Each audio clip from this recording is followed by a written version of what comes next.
नमस्कार प्रिय दर्शकों, स्वागत है आप सभी का। और आज हम बात करेंगे ग्रहों का उच्च और नीच अवस्था में अंश का क्या महत्व है।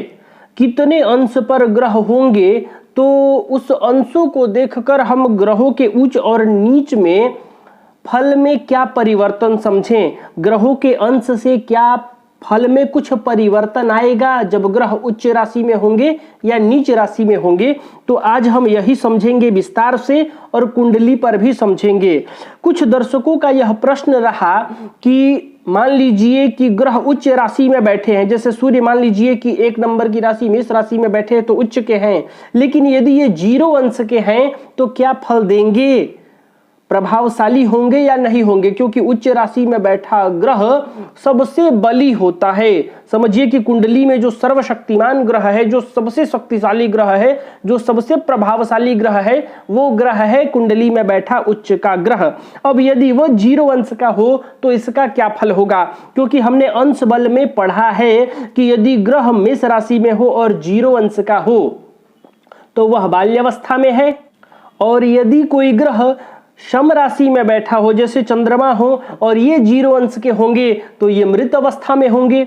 तो क्या 0 अंश पर बैठा ग्रह यदि उच्च का हो रहा है तो वह प्रभावशाली होगा कि नहीं। उच्च और नीच में अंशों का क्या महत्व है। प्रिय दर्शकों, सबसे पहले तो आप ये देखिए, उच्च नीच अवस्था में ये राशि है उच्च की और ये नीच की, और साथ में दोनों का अंश दिया गया है। अंश सेम होगा तो आप एक पढ़ेंगे तो दूसरा समझ में आ जाएगा। दूसरी बात रही कि ग्रहों का उच्च राशि और नीच राशि मैं पहले आपको बता चुका हूं तो इसको दोहराऊंगा नहीं, इसलिए मैंने ये चार्ट तैयार कर लिया। जो लोग नए दर्शक हैं वो जाके उच्च और नीच पीछे के कार्यक्रम में देख सकते हैं। अब प्रिय दर्शकों, मैं बताऊंगा कि अंश का क्या महत्व है। तो अंश का महत्व आप एक लाइन में समझिए कि जो भी ग्रह उच्च का होगा, अब देखिए यहां राहु केतु के अंश के बारे में चर्चा नहीं होगी क्योंकि राहु केतु को राशियों में स्थान नहीं मिला है। राहु केतु किसी राशि को अपना स्थान मानते हैं। मैं किसी में बता रहा हूं, जैसे वृषभ को राहु उच्च का मानते हैं, मिथुन में भी उच्च का मानते हैं, तो ये मानते हैं, इनको स्थान नहीं प्राप्त है, इसलिए इनको अंश बल प्राप्त नहीं होगा। अब जो ग्रह हैं वो उच्च राशि में प्रभावशाली होते हैं, बली होते हैं, तो समझिए कि यहां आप देखिए लिखा हुआ है कि 10, 3, 28, 15, 5, 27, 20 ये अंश परमोच्च के हैं। परमोच्च के हैं यानी मतलब है कि सूर्य 10, चंद्रमा का 3 यहां लिखा है, 28 लिखा है सो मंगल का है, बुध का 15 है, बृहस्पति का 5 है, शुक्र का 27 है और शनि का 20 है।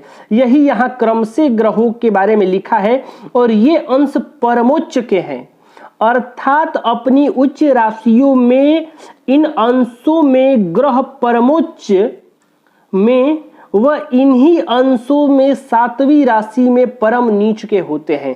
अब प्रिय दर्शकों, आप यहां सबसे पहले तो परम शब्द का अर्थ समझिए कि क्या होता है। परम शब्द का प्रयोग होता है अत्यधिक के लिए। एक तो होता है पवित्र, दूसरा उस पवित्र में जोड़ दीजिए परम पवित्र, तो क्या हो जाएगा, पवित्रों में भी श्रेष्ठ पवित्र, शक्तिशाली परम शक्तिशाली, श्रेष्ठ परम श्रेष्ठ, पूजनीय परम पूजनीय का इसका मतलब क्या होता है, जिसमें आप परम जोड़ेंगे वो और भी शक्तिशाली हो जाएगा, और भी श्रेष्ठ हो जाएगा। अब यदि हम उच्च राशि में, ग्रहों के उच्च राशि में परम जोड़े तो ये परमोच्च हो जाएगा, यानी ग्रह उच्च से भी अत्यधिक बली हो जाएगा, श्रेष्ठ हो जाएगा।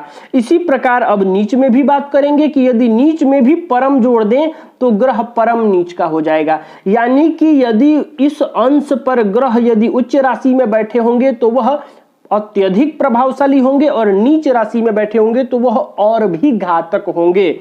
अब आइए, आपने अंशों को तो एक ही लाइन में देख लिया होगा कि सूर्य यदि मेष राशि में बैठे हों और वो 0 से 10 अंश तक हो।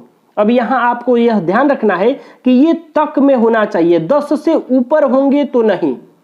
10 से ऊपर होंगे तो वो उच्च के माने जाएंगे, साधारण उच्च के माने जाएंगे। लेकिन यदि 0 से 10 तक हो तो वह परमोच्च माना जाएगा, यानी उच्चों में वो बहुत प्रभावशाली होंगे। अब जिन दर्शकों का प्रश्न था कि ग्रह उच्च राशि में बैठे हैं और 0 अंश के हैं तो क्या प्रभाव देंगे, तो समझ जाइए कि यदि सूर्य उच्च के हैं और 0 अंश के हैं तो ये 0 से 10 तक भी इनका परमोच्च का पावर चलता है। ये उच्चों में भी श्रेष्ठ फल देंगे और बहुत प्रभावशाली होंगे, बहुत शक्तिशाली होंगे। चंद्रमा यदि वृषभ राशि में बैठा हो और 0 से 3 अंश तक हो, ये तक में है, 0 से 3 अंश तक हो, तो समझिए कि चंद्रमा परमोच्च का होगा, यानी उच्चों में भी इसके पास उससे अधिक बल मिल जाएगा। मंगल मकर राशि में 28 अंश तक परमोच्च माने जाते हैं। अब परमोच्च का आप अर्थ समझ गए होंगे कि उच्च के राशि में बैठकर भी अत्यधिक बल प्राप्त हो जाना अंशों के द्वारा। बुध यदि कन्या में बैठे और 0 से 15 अंश तक बैठे तो वह उच्च माना जाता है।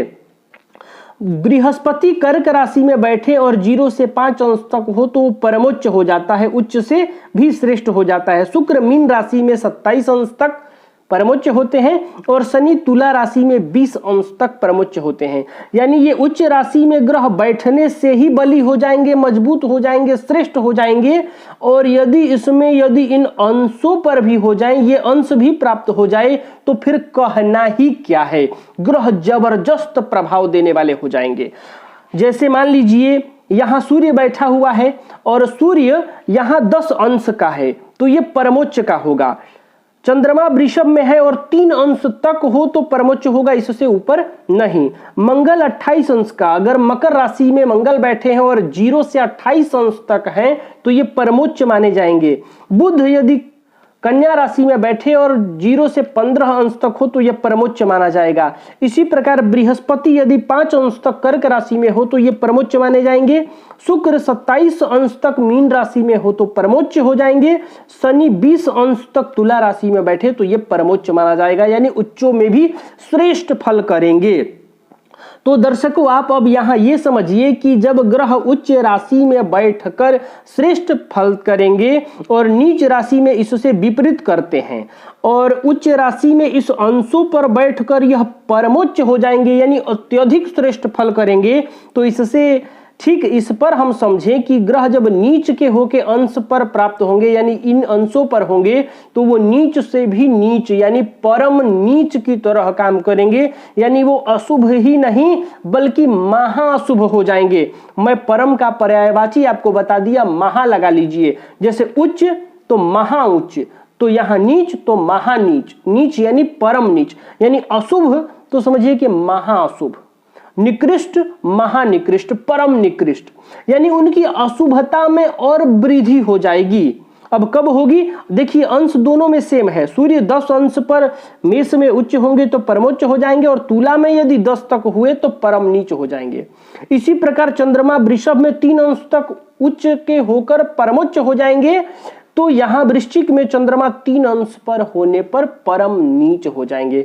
इसी प्रकार दोनों में अंश सेम है, आप समझ लीजिए। आपको नीच कुंडली दिखाऊं तो ये देखिए, ग्रहों का नीच अवस्था चक्र है। मेष में शनि नीच, ये केतु और राहु का यहां मैंने ग्रीन में इसीलिए लिख दिया है कि आप समझिए कि इन पर अंशों का प्रभाव नहीं होगा, क्योंकि इनको तो राशियां ही नहीं मिली है। बाकी जितने ग्रह हैं, मंगल यदि कर्क राशि में बैठे हों और 28 अंश तक हो तो ये नीच में भी परम नीच हो जाएंगे, यानी अशुभता इनमें बहुत हो जाएगी। तो प्रिय दर्शकों, मैं उम्मीद कर रहा हूं कि इन अंशों को समझकर आप समझ गए होंगे कि ग्रह उच्च राशि में बैठकर, अब रहा बात कि यदि उच्च में बैठे हों और ये अंश प्राप्त हो तो इस पर अवस्था लागू होगा कि नहीं। बाल्यावस्था, कुमार अवस्था, युवा अवस्था, प्रौढ़ अवस्था और मृत अवस्था जो है, तो प्रिय दर्शकों इस पर लागू नहीं होगा। वो अवस्था उच्च के छोड़कर आप लागू कीजिए, क्योंकि यहां ग्रह 0 से 10 अंश तक यहां मेष में जब इनको परमोच्च का पावर प्राप्त हो रहा है तो वहां ये तो 10 से पहले बाल्यावस्था, कुमार अवस्था में ही होंगे, तो ये अंश उच्च पर छोड़कर आप लागू करेंगे। लेकिन यहां परमोच्च में विशेष पावर प्राप्त हो जाता है तो आगे मैं आपको मूल त्रिकोण आदि में भी बताऊंगा। जैसे मान लीजिए यहाँ बुध कन्या राशि में है, तो कन्या राशि में यहाँ 15 0 से 15 अंश तक उच्च के होंगे। अब देखिए इस कन्या राशि में ही बुध स्वराशि होते हैं, मूल त्रिकोण राशि होते हैं और उच्च के भी होते हैं। तो आपको इन 3 अवस्थाओं में से मैंने तो एक तो बता दिया कि यहां जब बुध कन्या राशि में बैठेंगे तो 0 से 15 अंश तक होंगे, तो ये उच्च होंगे। अब बचा जो 15 का, उस 15 में कितने अंश पर बुध जो होंगे वो मूल त्रिकोण के होंगे और कितने अंश पर स्वराशि के होंगे, ये आगे के क्लास में हम समझेंगे। तो प्रिय दर्शकों, आप यह अंश याद कर लीजिए कि किस ग्रह का अंश कितना है। उच्च और नीच दोनों में ही अंश बराबर है, एक है, ज्यादा और कम नहीं है। बस अंतर यही होगा कि इस अंशों पर यदि ग्रह उच्च हो तो वो परमोच्च हो जाएगा, परम उच्च हो जाएगा, और इसी अंशों पर यदि ग्रह नीच का हो तो वह परम नीच हो जाएगा। यानी शुभता में भी वृद्धि होगी और अशुभता में भी वृद्धि होगी। तो प्रिय दर्शकों, आज के लिए बस इतना ही। तब तक के लिए हमें अनुमति दीजिए। नमस्कार।